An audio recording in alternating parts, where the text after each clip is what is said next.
This is Internment by Samira Ahmed. I strain to listen for boots on the pavement, stomping, marching, but there's nothing. Only the familiar chirp of the crickets and the occasional fading rumble of a car in the distance, and a rustle so faint I can't tell if it's the wind or the anxious huff of my breath. But everywhere it's the same as it's always been. The perfectly manicured lawn of Center Square, the gazebo's twinkling fairy lights, the yellow beams from the porch lamps at every door. In the distance, I see a funnel of smoke rising into the air. Most of the town is at the book burning, so I should be safe. Or, at least, safer. I don't measure time by the old calendar anymore. I don't look at the date. There is only then and now. There's only what we once were and what we have become. 2.5 years since the election. 2 years since the Nazis marched on D.C. 18 months since the Muslim ban. 1 year since our answers on the census landed us on the registry. 9 months since the first book burning. 6 months since the exclusion laws were enacted.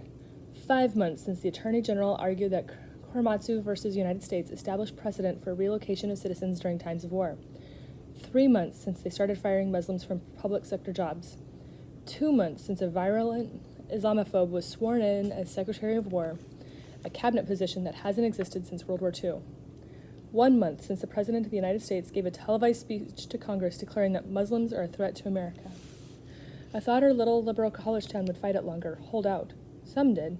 But you'd be surprised how quickly armed military personnel and pepper spray shut down the well-meaning protests of liberals in small, leafy towns. They're still happening. The protests turn riots, even though the mainstream media won't cover them.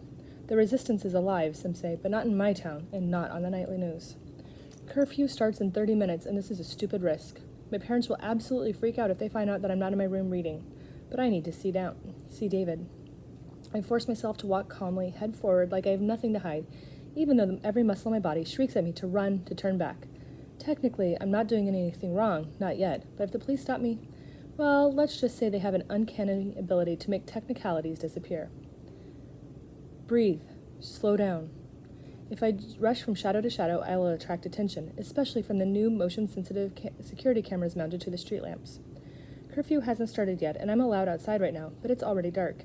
Even here, where almost everyone knows me and my parents, maybe because of that fact, my heart races each time I step out of the house. I cross at the light, waiting for the walk signal, even though there are no cars. I spot a flyer on the burning taped around the lamppost in the corner. Join your neighbors. The words are superimposed on a cascade of banned books, dangerous books. A hard knot forms in my stomach, but I keep walking, eyes still on the poster, and bump headlong into a woman rushing in the opposite direction. She stumbles and drops her bag. Books and flyers fall to the ground. I bend down to help her pick up her things. Sorry, I wasn't looking where I was going. I try to be polite, deferential. Stay calm, I say to myself. It's not past curfew yet. Don't act guilty. You're not guilty of anything. But these days, actual guilt is an afterthought.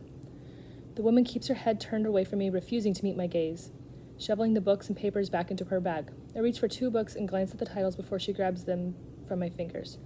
Palace Walk by Naguib Mahfouz. Nameless Saints by Ali Amin, my father. For a split second, she looks me in the eye. I suck in my breath. Mrs. Brown, I'm sorry. My voice fades away.